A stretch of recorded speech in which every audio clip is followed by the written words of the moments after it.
Barbara the Builder, can we fix it? Barbara the Builder, yes we can. And if you don't know what Bob the Builder is, do not come in my comments asking how old is she, what show did that come from? Hey everyone, it's your girl Mel, your favorite loctician and content and business strategist. Listen, we're coming today with a banger. Today we're going to be breaking down my amazing setup for my content, my all-in-one portable content studio. Now listen, I'm not going to take credit for this because I did get this idea from your girl Clutch and Lock. Her content is absolutely fantastic. I mean, she is literally content goals. So I watched one of her videos about her portable content station and I was like, man, that's perfect. Now I did make a few tweaks so mine doesn't look exactly like hers, but this is the one that fits for me and my workspace and my system, and I wanted to share it with you guys. So don't forget to check the description box because everything that I'm talking about in this video is going to be linked down below, so you don't have to go searching for anything that I'm talking about. I already got you.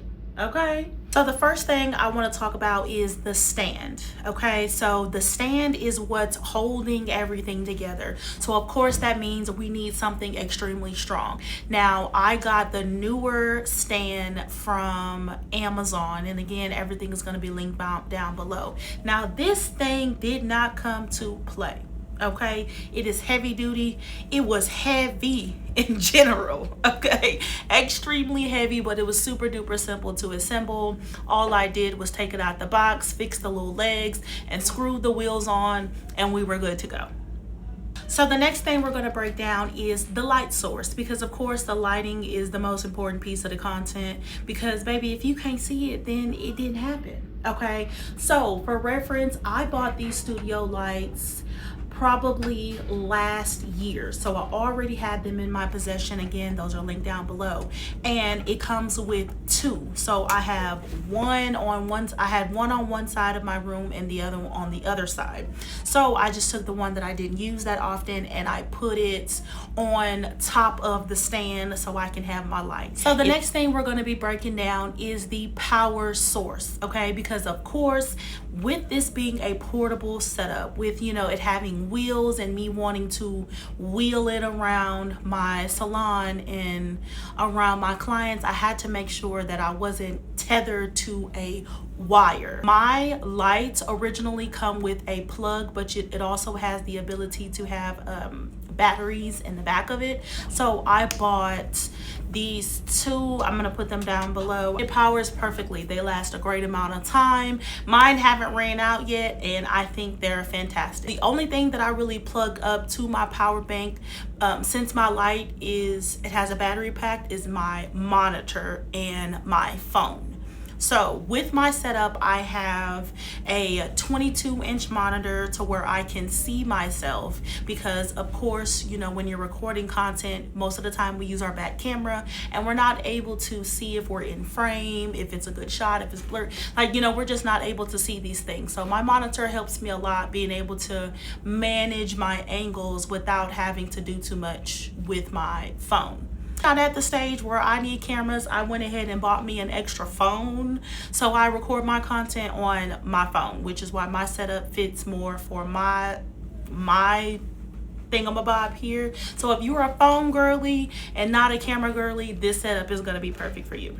My phone adapter / charger. So that is so I'm going to leave that link below, and that's the only thing. Now the battery, it has about maybe a 2-hour life, portable, but again, you can also plug the battery into the wall while it's still operating, so that way you never necessarily lose power, you just kind of lose that mobility. But as long as you can stay stationary for a little minute or move the wires, it'll be perfect. The whole point is it can be mobile if you need it to be. So the next thing is very important. It is my phone stand, because like I mentioned, I'm a phone girly. I like doing everything on my phone. Got the 22-inch arm for my setup. The reason being is because this arm has like lots of different motions and components to where I can put it at just about any angle I want it to. And of course, we all know when you're recording content behind the chair or whenever you're a service provider, getting those angles is the most important thing. One thing that I did not mention is that my monitor is held up with a 6-inch arm and a super clamp. Now I'm going to link that below here, and the super clamp and the arm comes in the same pack, so you don't need to buy anything separate. This whole setup was extremely easy. I have about maybe 4 or 5 working parts to it. Nothing major, but it makes everything so much easier because I don't have to move around my light. I don't have to move around my tripod. I can keep everything stationary in one place and then move the entire setup to whatever place and position that I need it in. That's the kind of thing that I like using. Listen, and if you made it this far in the video, go ahead and drop me some pink hearts down below because we love pink over here. We are pink pretty gang. Okay, so if anyone has any questions about what kind of content you should be creating, how a little bit more in depth on what I'm using my content station for, don't hesitate to put a comment down below. I read all comments and I try my best to respond to every single one of them. Mail is out.